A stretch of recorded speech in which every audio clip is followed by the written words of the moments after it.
Europe is in a new phase of reopening, but it's hardly a return to normal. Millions of people across Europe were returning to some semblance of their former lives Monday as more countries across the continent began to reopen after weeks or months of coronavirus-related lockdowns. But not everyone is happy with how the new normal looks. Italian businesses are wondering how they'll survive as restrictions are eased but not fully lifted.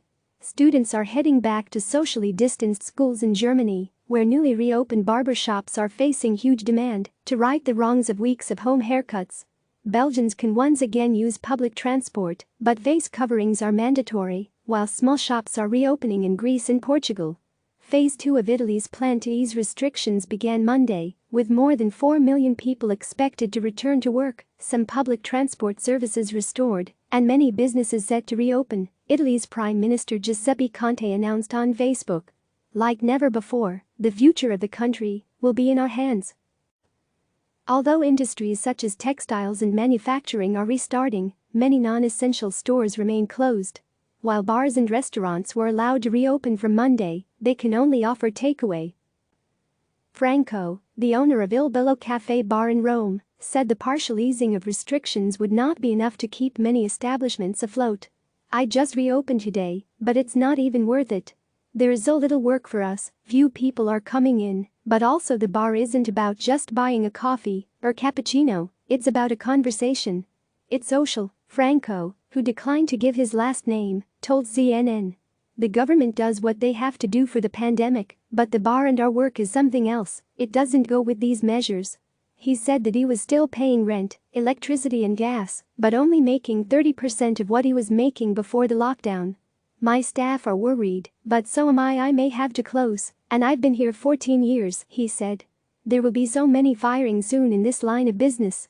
The Italian government said that to fully reopen stores, bars and restaurants it must slow the reproduction rate of the coronavirus to 0.5, meaning that each infected Italian is infecting less than one other person, an R0 value of 1, for instance, means that every infected person is infecting one other person.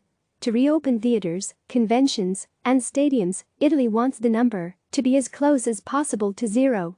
Currently the figure is around 0.6-0.7 nationally. Restaurant, bar, and store owners around Italy were last week handing over their keys to local mayors in protest over the slow reopening, and Conte apologized on Friday for a delay to financial aid payments to businesses impacted by the pandemic. A joint letter from 13 of the 20 Italian regions last Wednesday asked the government to guarantee the possibility of reopening activities to all those who respect the measures already provided by the lockdown decree. "It's clear that health is the first essential objective, but it can't be the only one," the letter added. There were frustrations in other countries too. German hairdressers opened Monday after weeks of shutdown, but customers are not able to walk in, they now need an appointment, and in Berlin, have to fill out a questionnaire. One salon in Hamburg said it was overrun by customers, while Udo Waltz, a hairdresser to the stars in Berlin, told CNN his salons were booked out for the next 3 weeks. "I was in the shop this morning, everyone is wearing masks, the customers, the hairdressers, it is a bit funny," said Waltz. "Most of the customers have 2 centimeters of roots showing. Some of them tried to cut their hair themselves or cover up the color, but that usually went wrong, although I gave tips on the telephone." Salons must observe social distancing rules, so Waltz said every other chair has to remain empty, which works for him as he has large salons.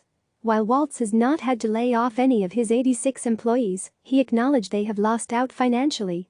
"They did not get tips and that is important as we have a good clientele. Their salary was reduced a bit, but we have a great team." Other European countries are gradually relaxing restrictions. Spain allowed people outside for solo exercise this weekend for the first time in 7 weeks. Portugal opened small stores Monday, and people in Belgium may travel on public transport but must wear masks, AFP reports. Traffic increased on Greek streets Monday as small stores including hair salons, flower shops and bookstores reopened and lines formed outside electrical appliance retailers, Reuters reported. Greece, which has been praised for its coronavirus response, is planning to welcome tourists again this summer. The UK, meanwhile, has not relaxed restrictions yet, but is also making plans for returning to work.